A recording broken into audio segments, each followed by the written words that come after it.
بسم اللہ الرحمن الرحیم۔ محترم ناظرین، انتہائی اہم ایک سوال کہ تقدیر الہی کیا چیز ہے۔ بہت ہی سوال بھی قیمتی ہے، اور علماء نے جو ان کے جوابات لکھے ہیں وہ بھی سونے کے پانی سے لکھنے کے قابل ہیں۔ سوال یہ ہوتا ہے کہ چار چیزیں انسان کے ساتھ خاص ہیں۔ سب سے پہلے پیدائش، اس کے بعد زندگی کے اندر شادی کا ہو جانا، اور تیسرے نمبر پر انسان کی موت کا واقع ہو جانا، اور چوتھے نمبر پر انسان کا سفر۔ یہ چار چیزیں کیا انہی کے ساتھ تقدیر معلق ہے، یا ان کے علاوہ بھی زندگی کے جتنے احوال ہیں ان کا تقدیر کے ساتھ تعلق ہے یا نہیں ہے؟ یہ سوال تھا۔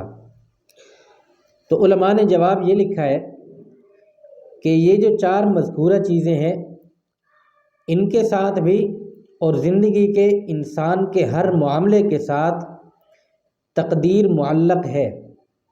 تقدیر اپنے فیصلے بدلتی بھی رہتی ہے، اور انسان کو چونکہ علم اس چیز کا نہیں ہے کہ میں جو کام کر رہا ہوں اس کے اندر میرا مقدر کیا ہے، اس لیے انسان کو حکم یہ دیا گیا ہے کہ وہ اپنی طرف سے کوشش اور سعی میں لگا رہے، اور بہتر سے بہتر تلاش کرنے کی کوشش کرے۔ مثال کے طور پر انسان رزق کی تلاش کرتا ہے، حالانکہ قرآن عظیم کے اندر اللہ رب العالمین نے وعدہ کیا ہے کہ رزق اللہ کے ذمہ ہے، لیکن انسان کے مقدر میں کتنا رزق ہے یہ انسان کو پتہ نہیں ہے۔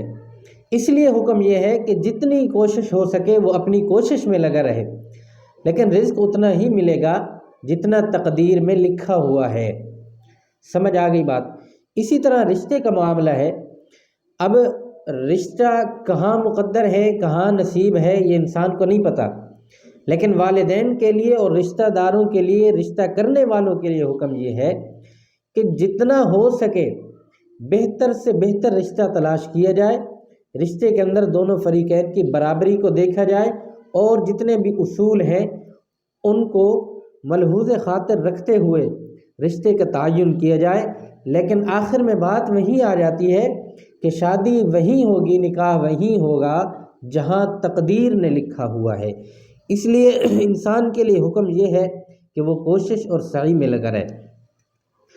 باقی تقدیر کے متعلق علماء نے لکھا ہے کہ انسان کی زندگی میں جو بھی نشست و برخاست آتے ہیں، نشیب و فراز آتے ہیں، اتار چڑھاؤ آتے ہیں، یہ سارا مقدر کا کھیل ہے۔ انسان کو عزت اللہ تعالیٰ کی ذات دیتی ہے، اور انسان کے اپنے کارناموں کی بدولت اگر وہ دنیا والوں کے سامنے رسوا ہو جاتا ہے تو یہ بھی تقدیر کا فیصلہ ہوتا ہے۔ اسی طرح رب کائنات انسان کو رزق عطا کرتا ہے، یا رزق کی تنگی آ جاتی ہے تو یہ بھی تقدیر کا فیصلہ ہے۔ ہر اچھی اور بری خبر کا انسان کے پاس آ جانا یہ بھی تقدیر کا فیصلہ ہوتا ہے، تقدیر کے علاوہ کچھ نہیں ہوتا۔ باقی اس کے متعلق جتنی گہرائی میں چلا جائے انسان اتنا علم میں اضافہ ہوتا جاتا ہے، لیکن علماء نے ایسا کام کرنے سے منع کیا ہے کہ یہ جو معاملہ ہے یہ اللہ رب العالمین کی ذات کے ساتھ خاص ہے۔ اللہ انسان کے متعلق فیصلہ کرتا ہے، اور یقیناً اللہ انسان کے لیے کوئی غلط فیصلہ نہیں کرتا۔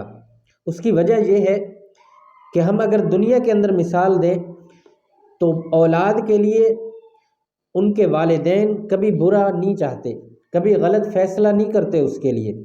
بالخصوص ماں اپنے بیٹے کے لیے یا بیٹی کے لیے کوئی غلط بات سننے کے لیے تیار نہیں، فیصلہ کرنا دور کی بات ہے، اس کی برائیوں کو بھی اچھائیوں میں بدلنے کی کوشش کرتی ہے، اس کے ہر عیب پر پردہ ڈالتی ہے ماں۔ تو اللہ وہ ذات ہے جو ایسی 70 ماؤں سے زیادہ اپنے بندے سے پیار کرتا ہے، تو اب بھلا کیوں اللہ رب العالمین انسان کے حق میں کوئی غلط فیصلہ کرے گا؟